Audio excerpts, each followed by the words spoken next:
அனைவருக்கும் ஆங்கில புத்தாண்டு நல்வாழ்த்துக்கள்.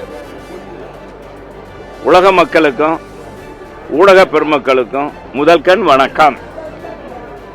இன்றைக்கு உலகமே ஆளுகின்ற மீனாட்சி சுந்தரேஸ்வரர் திருக்கோயிலுக்கு சென்று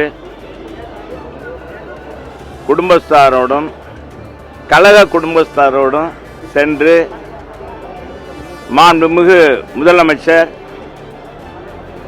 மீண்டும் தமிழகத்துடைய முதலமைச்சராக வர வேண்டும்.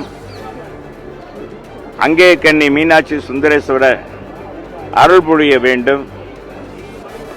காரணம் என்னன்னா, தமிழ்நாடு அமைதி பூங்காவாக இருக்கணும். தமிழ்நாட்டில் போதை கலாச்சாரம் இருக்கக்கூடாது. குழந்தையிலிருந்து பாட்டியல் வரைக்கும் பாதுகாப்பு வேணும். நாட்டில் ஊழலில்லா ஆட்சி, அனைவருக்கும் சமமான ஆட்சி, உண்மையான ஆட்சி, உண்மையான தமிழகத்துக்கு விடியலை மாண்புமிகு எடப்பாடியார் கொடுப்பார். அதற்கு சான்று கொரோனா காலத்தில் அவர் பணியாற்றிய விதம்,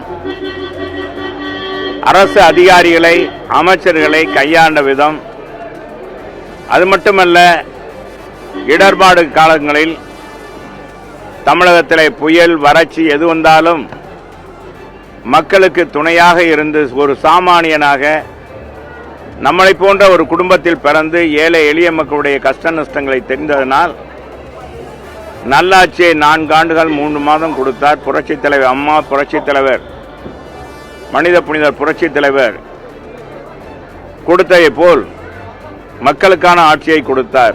நாட்டில் விலைவாசி ஏற்றம் இல்லை, நாடே பாராட்டியது. தனக்குத்தானே பாராட்டு விழா நடத்துவது கிடையாது. தனக்குத்தானே என்னுடைய ஆட்சி தான் சிறந்த ஆட்சி, இந்தியாவிலே முதன்மையான ஆட்சி என்று அவர் எந்த நேரத்திலும் சொன்னதில்லை. பாரத பிரதமர் சொல்லியிருக்கிறார், உலகத்தில் இருக்கிற ஊடகங்கள் சொல்லியிருக்கிறது. சுகாதார மையம் சிறப்பாக இந்த கொரோனா தொற்றை ஒழித்திருக்கிறார் என்று சொல்லியிருக்கிறார்.